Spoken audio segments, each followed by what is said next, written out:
Olá, meus irmãos e irmãs, sejam bem-vindos ao canal Vinícius Siqueira. E se você ainda não é inscrito aqui no canal, se inscreva aqui no canal e não esqueça de ativar o sininho das notificações. Todos os dias são postados vídeos abençoados aqui no canal para te abençoar. Vamos a mais uma palavra do Senhor. A meditação é a prática de se refletir ou pensar sobre alguma coisa ou alguém. É um ato que exige disciplina, já que nossa mente tende a vaguear, fixando-se ora em uma, ora em outra coisa. Mas a meditação é uma parte muito importante da oração, já que nossas ações são influenciadas pela vontade, e nossa vontade é influenciada em grande parte pelo que pensamos. Conclui-se que, se pudermos orientar nosso pensamento ou meditações, poderemos controlar nossas ações. Davi fez a seguinte oração: as palavras dos meus lábios e o meditar do meu coração sejam agradáveis na tua presença, Senhor, rocha minha e redentor meu. Salmo 19:14. Deus deu a Josué o segredo do seu sucesso e prosperidade. Não cesses de falar deste livro da lei. Antes, medita nele dia e noite, para que tenhas cuidado de fazer segundo tudo quanto nele está escrito. Então farás prosperar o teu caminho e serás bem-sucedido. Josué 1:8. De acordo com esta palavra, está claro que Deus queria que Josué meditasse sobre uma coisa específica. Ele deveria meditar sobre a palavra de Deus. A orientação que ele recebeu não foi para que meditasse sobre qualquer coisa, mas a força de sua mente deveria estar concentrada em algo concreto. Meus irmãos e irmãs, quando meditamos, precisamos fixar a mente com toda a clareza no assunto sobre o qual desejamos meditar. Muitos crentes começam a meditar sobre o Senhor, mas depois permitem que a mente divague desordenadamente. Afinal, pegam no sono ou ficam exaustos daquilo. Por causa disso, Deus deseja que meditemos especificamente sobre algum assunto. Por um determinado período de tempo, é preciso que sintamos prazer naquilo. Antes, o seu prazer está na lei do Senhor, e na sua lei medita de dia e de noite. Salmos 1:2. Então, é preciso que nos sintamos motivados. Para conseguirmos realmente meditar em alguma coisa, temos que enxergar os benefícios que nos advirão do assunto sobre o qual meditamos. Quem sente prazer na palavra de Deus irá de bom grado meditar sobre ela e receber sempre maiores conhecimento e compreensão espiritual. Os meus lábios falarão sabedoria e o meu coração terá pensamentos judiciosos. Salmo 49:3. Davi tinha constantemente disposição para louvar o Senhor através de salmos, pois estava sempre meditando na bondade de Deus para com ele. Como de banha e de gordura farta-se a minha alma, e com júbilo nos lábios a minha boca te louva. No meu leito, quando de ti me recordo e em ti medito durante a vigília da noite, porque tu tens sido auxílio, à sombra das tuas asas eu canto jubiloso.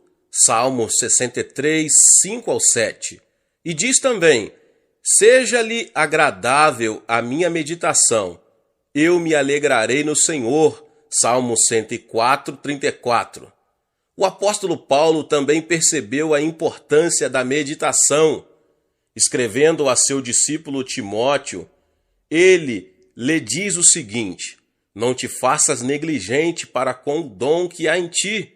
Medita estas coisas e nelas sê diligente, para que o teu progresso a todos seja manifesto.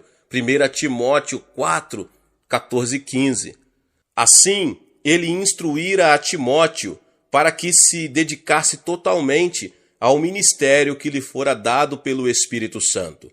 E o meio pelo qual ele poderia chegar a essa devoção total era pela meditação. Mas aqui também, a oração era para que meditasse em uma coisa especificamente, e não em qualquer coisa. O profeta Isaías profetizou que a maneira de se manter uma paz perfeita era estar em constante meditação acerca do Senhor. Tu conservarás em paz aquele cuja mente está firme em ti, porque ele confia em ti. Isaías 26:3. Sempre que estou preparando meus sermões, peço a Deus que ilumine minha mente, para que eu conheça os pensamentos do Espírito Santo, já que ele é o autor da palavra de Deus. Depois que termino o esboço, procuro meditar na mensagem que vou transmitir ao povo de Deus. E o Espírito me dá uma nova compreensão do significado da palavra e como devo aplicá-la para atender às necessidades das milhares de pessoas que irão ouvir a pregação. E isso vai desde a introdução, passando para cada um dos pontos até a conclusão.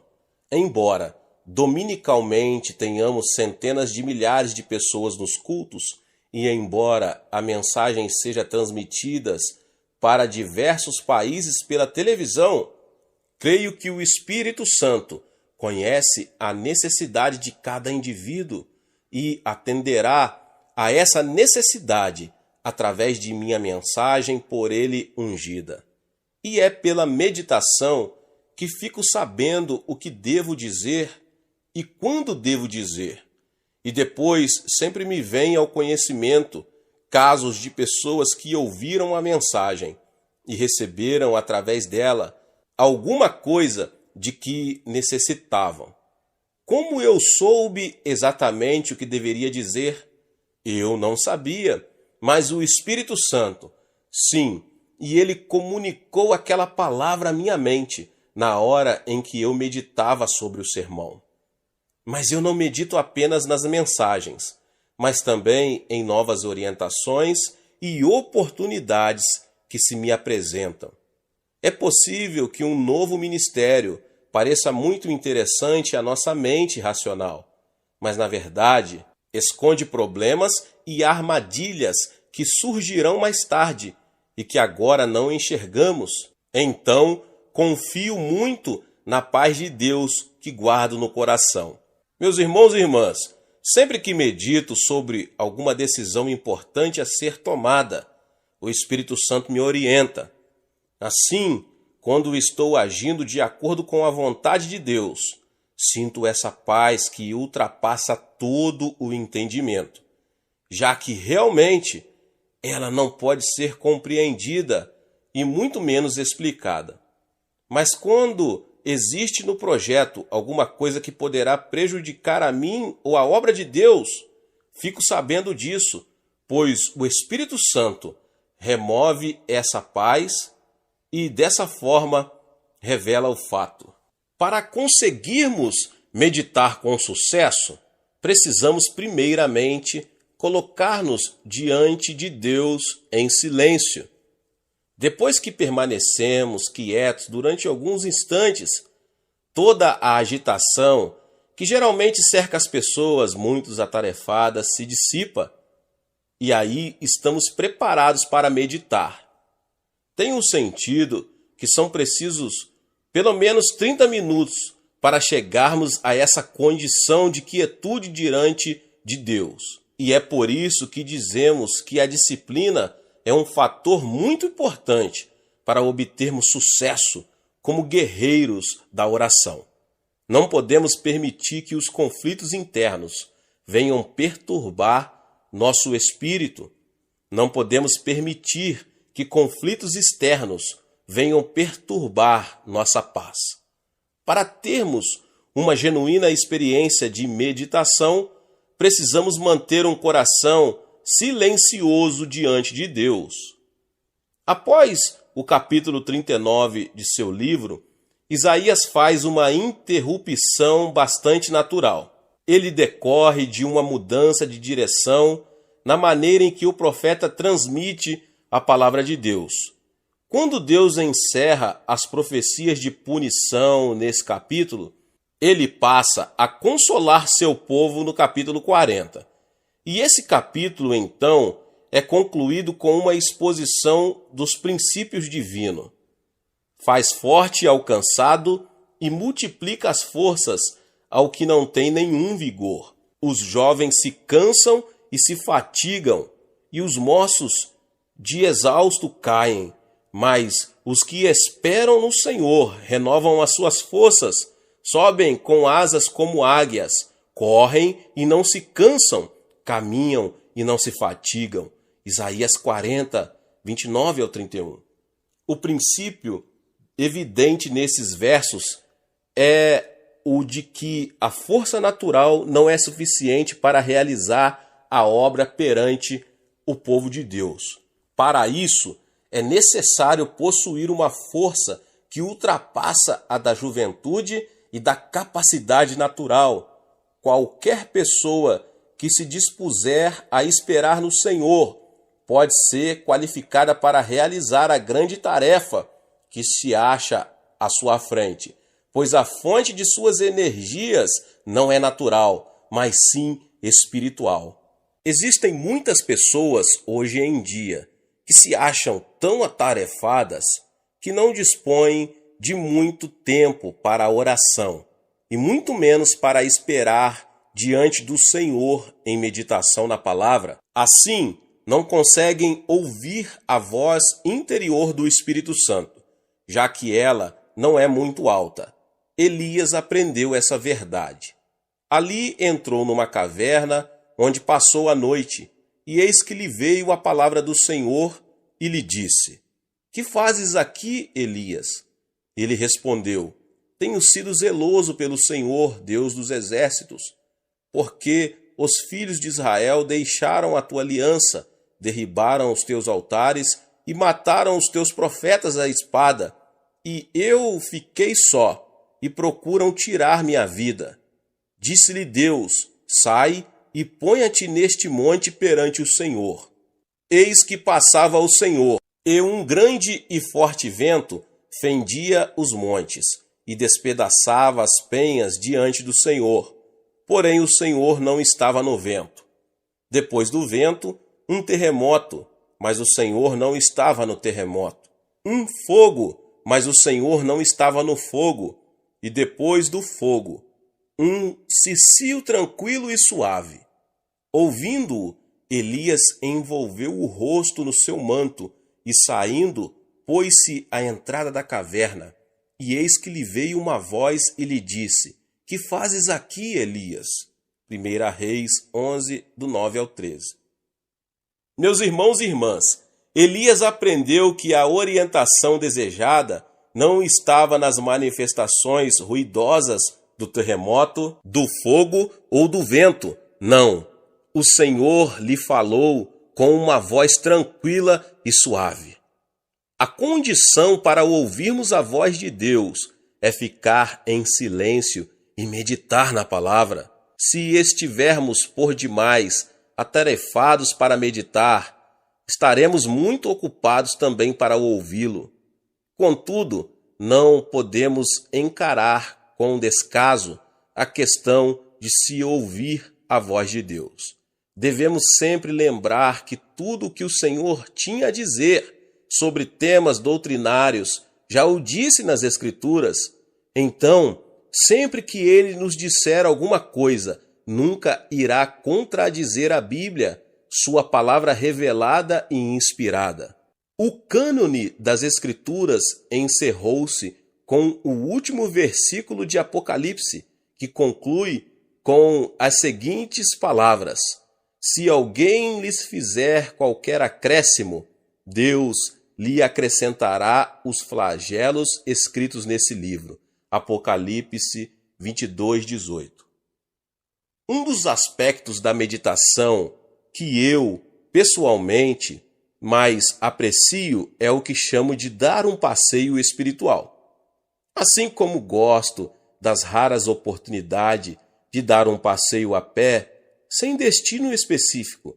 Assim também gosto de meditar, ou esperar no Senhor sem um objetivo específico em mente. Fico simplesmente quieto, na presença de Deus, e gozo dessa presença. Nesse momento, não tenho nenhum desejo especial, quero apenas a presença dele. Então procuro isolar-me, sento-me numa poltrona confortável, fecho os olhos e me ponho a esperar no Senhor. Posso não ouvir nada e não sentir nada, mas sempre me sinto revigorado após esse passeio espiritual com meu querido Senhor. Esse tipo de refrigério espiritual pode durar horas e horas. No livro de Judas, lemos o seguinte a respeito de Enoque. Quanto a estes, foi que também profetizou Enoque, o sétimo depois de Adão, dizendo: Eis que veio o Senhor entre suas santas miríades, para exercer juízo contra todos e para fazer convictos todos os ímpios, acerca de todas as obras ímpias que impiamente praticaram, e acerca de todas as palavras insolentes que ímpios pecadores proferiram contra ele. Mas Gênesis diz apenas o seguinte: andou Enoque com Deus, e depois que gerou a Matusalém, viveu 300 anos e teve filhos e filhas. Todos os dias de Enoque foram 365 dias. Andou Enoque com Deus e já não era, porque Deus o tomou para si. Gênesis 5, 22 ao 24.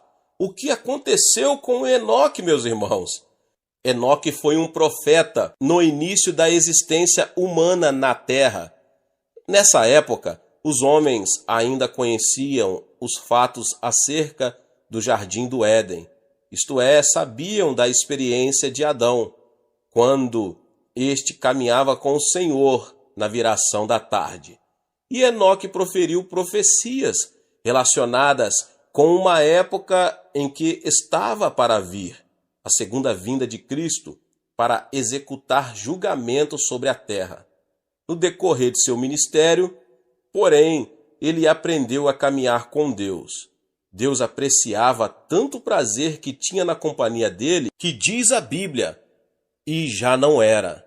Deus o levou para o céu, para gozar de sua companhia o tempo todo, e ele também estava aguardando a segunda vinda de Cristo, quando Enoque também será um dos 10 milhares de santos, ou um número incontável de santos que retornarão com Cristo, o justo juiz. Consegui cultivar uma comunhão íntima com o Senhor, que tornou meu espírito mais aguçado e faz com que eu supere os ataques de Satanás.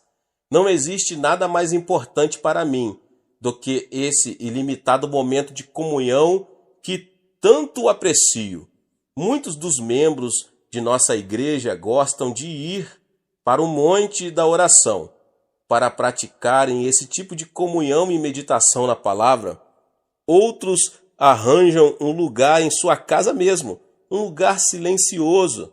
Na verdade, o lugar onde meditamos não tem muita importância. O importante é que pratiquemos a meditação na palavra e a oração por todos os dias das nossas vidas. Glória a Deus. Deus abençoe a sua vida. Você que talvez chegou aqui pela primeira vez e ainda não é inscrito no canal, se inscreva no canal e ative o sininho das notificações. Todos os dias são postados vídeos abençoados aqui no canal para te abençoar, tá bom? Deixe também o seu like e não esqueça de compartilhar esta palavra com mais pessoas, para que também eles também sejam abençoados. Nos vemos nos próximos vídeos. Amém.